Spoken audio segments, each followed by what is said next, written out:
बेचारे लड़ रहे हैं ना, आपके लिए लड़ रहे हैं। पता है, ये आपकी इतनी महंगाई कर देंगे ये अंबानी अंडानी ना, आने वाले टाइम पर आप रोटी नहीं खा पाओगे। सही बात बोल रही हूँ मैं आपको।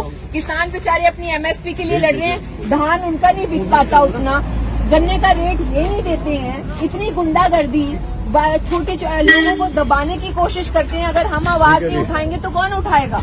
ये दबा देते हैं, कोई भी आवाज उठाता उसको गोली मार देते हैं। किसी का बच्चे की कोई जान की कीमत नहीं है क्या?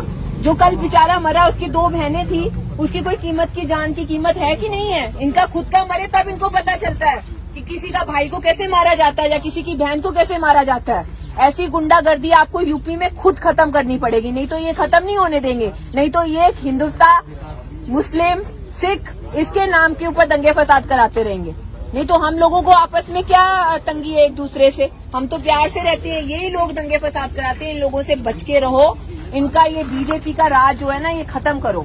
सबसे ज्यादा अच्छा आपके यहाँ पर मैं नहीं जानती, पर मैंने सुना है अखिलेश यादव बहुत अच्छा है। अखिलेश को जिताओ, अखिलेश की सरकार लेके आओ। ये योगी को खत्म करो इसको। जिस तरीके से ये मिश्रा ने ऐसे कल गुंडागर्दी दिखाई है ना, आज ये भाई हो सकते हैं, कल में से आप में से कोई भाई हो सकता है।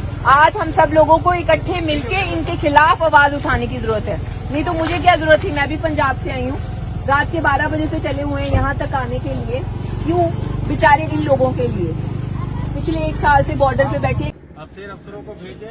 उसमें आप देख रहे हैं विभिन्न पॉलिटिकल पार्टी के लोग इसको पॉलिटिकल कलर देने की कोशिश कर रहे हैं। इसलिए मुख्यमंत्री जी देखिए, वो उनको पॉलिटिकल कलर देने की जरूरत नहीं कर रहे हैं। आज वो सपोर्ट कर रहे हैं और हमें पता है अखिलेश यादव की अगर सरकार आज होती तो अन्याय हमें मिलता। अखिलेश जी यहाँ खड़े होते, हमारे पे हमें इतना विश्वास है।